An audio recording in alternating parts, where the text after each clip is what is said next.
The world is not external. Because you identify yourself with the body, you see the world outside. The inauthentic eye arises in the waking state.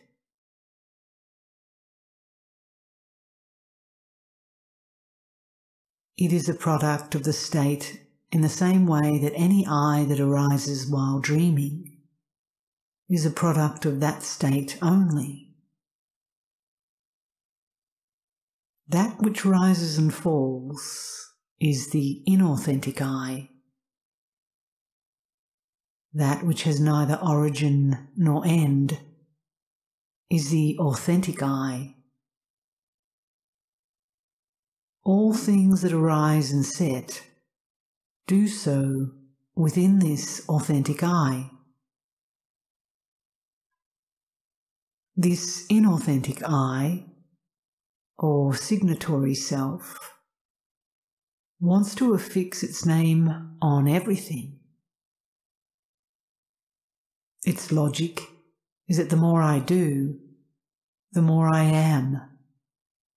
The more that is mine, the more I am.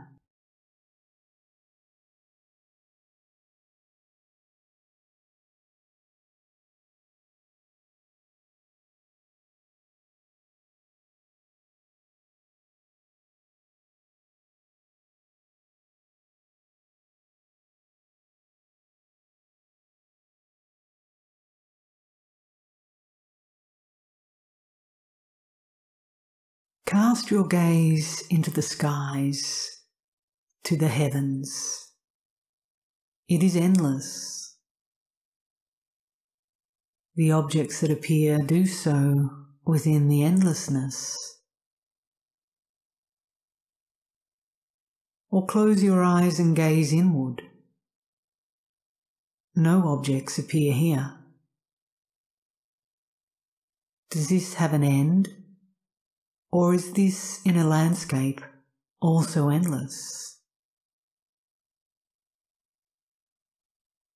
Imagine the vastness of this endlessness, in that it can contain your world and billions of other worlds. Will you now identify as a small object in the endlessness?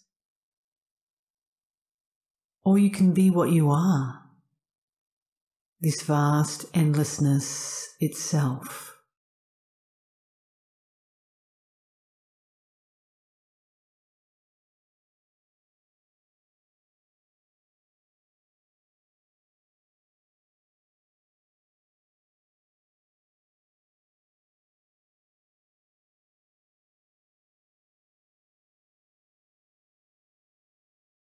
When individual consciousness rises from sleep, one knows oneself via I am this body. But in sleep there is knowledge of neither the body nor the world. The pure consciousness, or authentic I, alone exists in sleep. In the waking state, the first thought, I am, appears. Only to this first thought do additional thoughts of other, of second and third persons rise. The more one attends to second and third persons, the more the thoughts will increase. As such, the attention must return to the first person and away from other.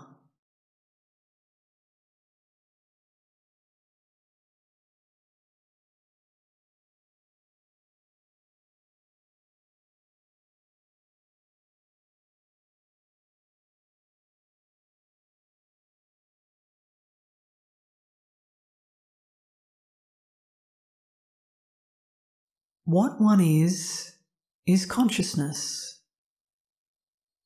Everything else is what one has. in this totality, there has been a fragmentation. The condition of fragmentation makes seeing things clearly impossible. A fraction cannot perceive the totality. The restoration to the condition prior to the fragmentation is another way one could make reference to enlightenment or realization.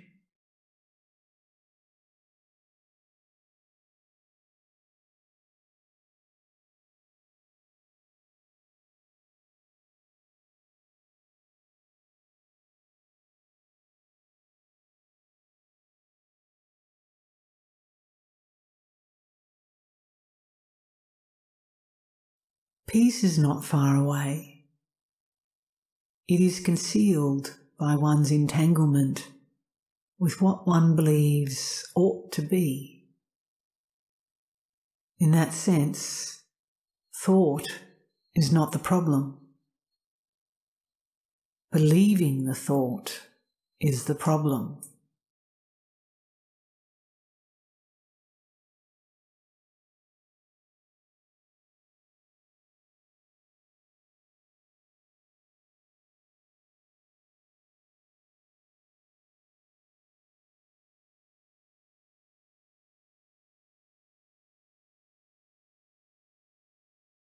This that is inscrutable, the mind and speech are baffled by it.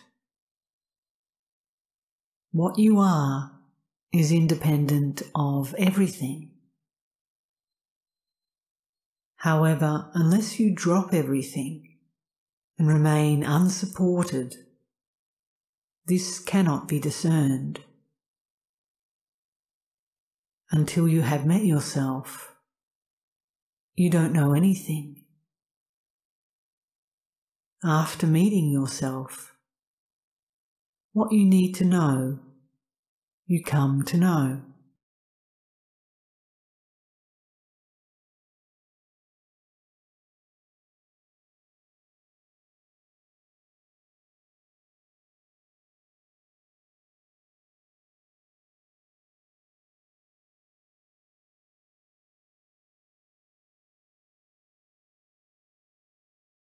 All that one can do is to be available.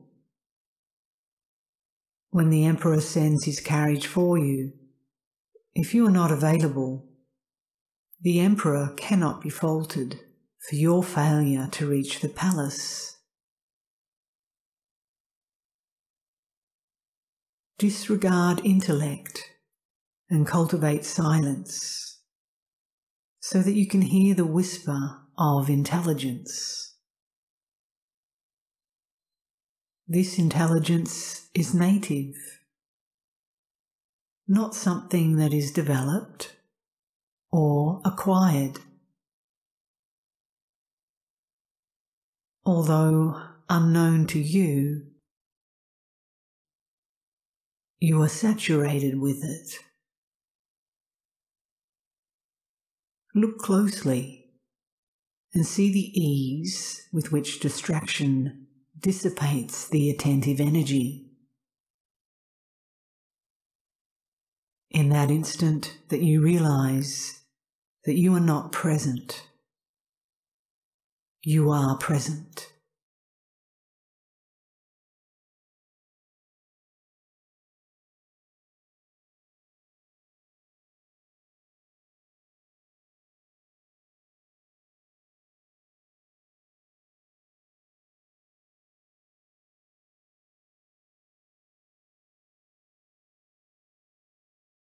The mind that creates its own bondage invents its own freedom.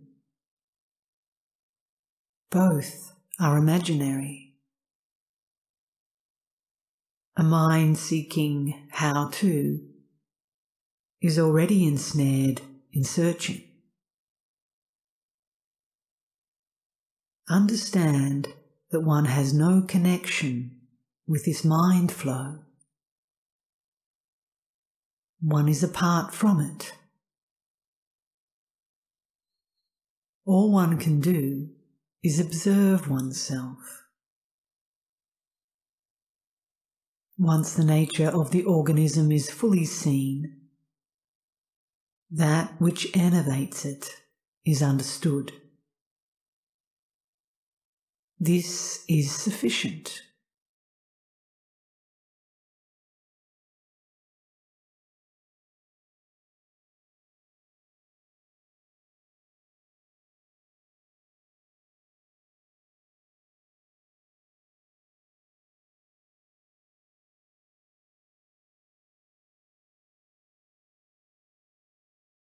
Reality is one indivisible whole. To sever oneself from it and imagine being a separate entity is the confusion of the mind. You are. You acknowledge this knowing through the declaration, I am. This I am is the bridge between the pure I and I am this, the particular. The back and forth traversing of the bridge continues until one is stabilized in the pure I. Then the bridge collapses and there is no going back.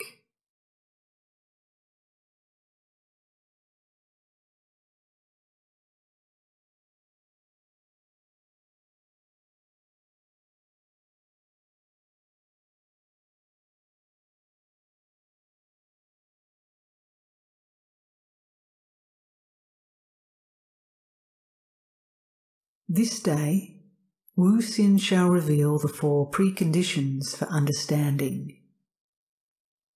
They are: 1. Acknowledgement of the theoretical possibility of understanding. 2. The intense desire to obtain it. 3. Exposure to a true teaching. And 4. The direct apperception of the subject. The last of these results from one's disinterest in the discontinuous.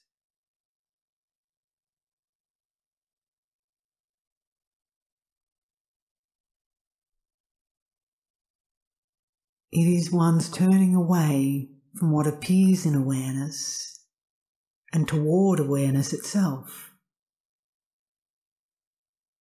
Stated another way, it is not attending to what is other, not attending to you, he, she, we, they, them, those, or it.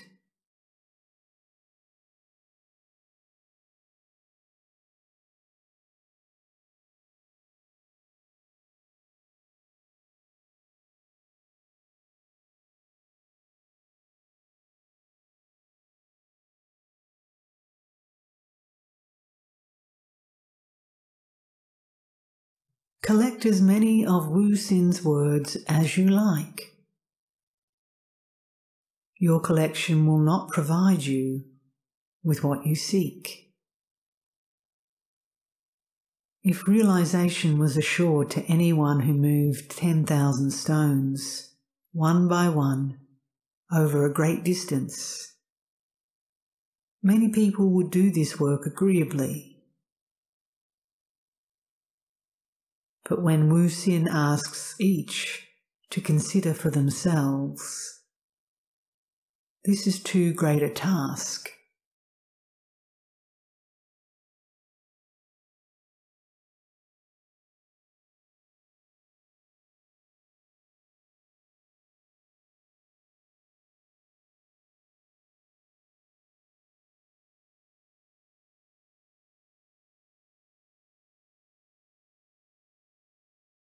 It is the self-consciousness itself which makes efforts to get rid of itself. So how can it die? If self-consciousness is to go, then something else must slay it. The potentiality for self-consciousness is the I am thought. In its subtle form, it remains a thought, whereas in its gross aspect, it embraces mind, senses, and body. One must come to understand who is that I contained in each my. Before one conceptualizes anything, one is.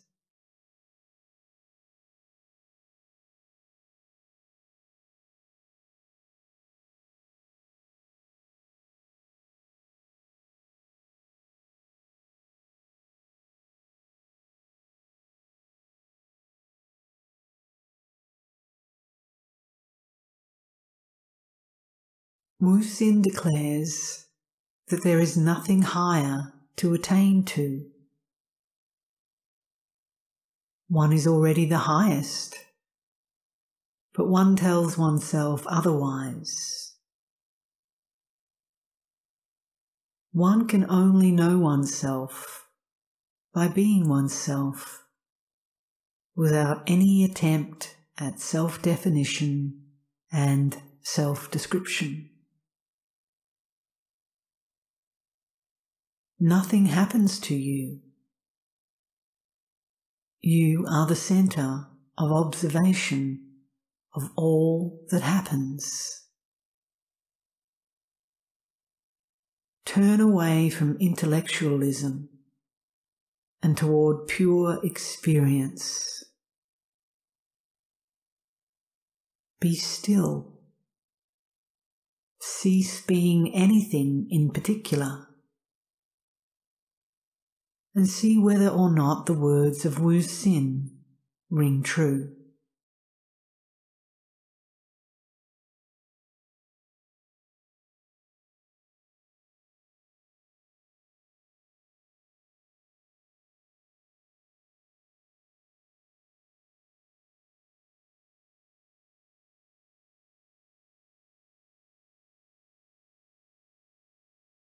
There is an obvious, intimate link between identity and memory.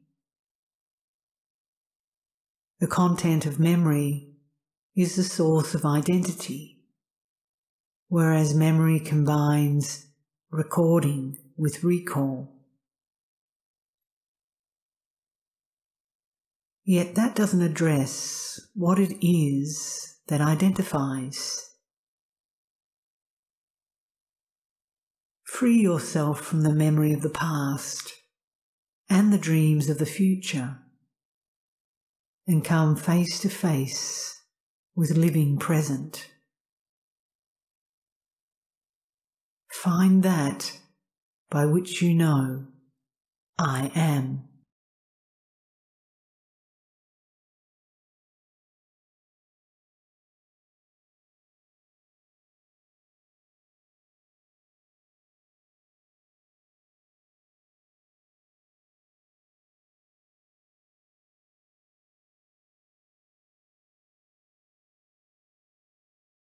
Hsin may lead the ox to the pond, but he cannot force it to quench its thirst. Rare is the one that drinks from Hsin's pond. Come to understand that where you are and what you are doing has no bearing on what you are. One need do nothing to be what one is. However, to be what one is not requires ongoing efforts. Whether an emperor sits on a throne or squats on a toilet, he remains an emperor. Simply be aware of your ongoing desire to be this or that within the world. Then you will see that there is no need for you to free yourself from a world which exists only in your imagination.